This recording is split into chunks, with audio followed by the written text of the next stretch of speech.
வயல்வெளி. மாலை நேரம். கம்பன் அந்த வயல்வெளியை கடந்து போகிறான்.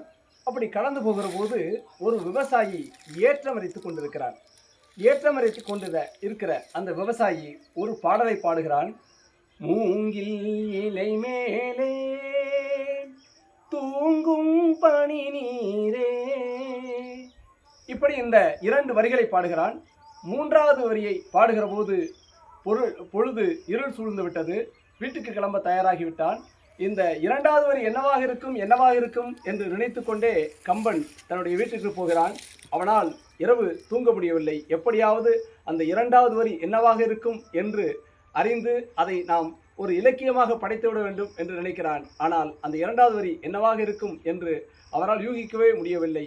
ஒரு சாதாரண படிப்பறிவு இல்லாத ஒரு விவசாயி தன்னுடைய கற்பனையில் எழுதாத இலக்கியமாக ஒரு பாடலை, அந்த நாட்டுப்புற பாடலை, அந்த ஏற்ற பாடலை அவன் பாடுகிற போது அந்த 2வது வரியை யூகிக்க முடியாத ஒரு வரியாக, கம்பனால் கூட யூகிக்க முடியாத ஒரு வரியாக அமைந்திருக்கிறது.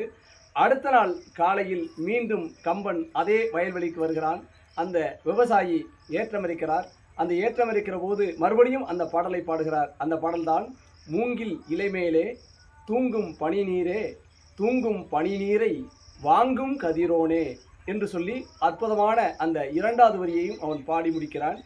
மூங்கில் இலை மேலே தூங்கும் பனி நீரே, தூங்கும் பனி நீரை வாங்கும் கதிரோனே. இந்த பாடல் வரிகளை நாம் கேட்கிற போது அந்த காலத்தில் விவசாயத்திற்கு ஏற்றம் இறைத்து நீர் வாய்ச்சுகிற ஒரு பழக்கம் இருந்திருக்கிறது என்கிற வரலாற்று செய்தியையும் நாம் பார்க்கிறோம். இப்போது நாம் கம்பன் சமாதியிலே, நாட்டரசங்கோட்டையிலே இருந்து இந்த விஷயத்தை நாம் பதிவு செய்கிறோம்.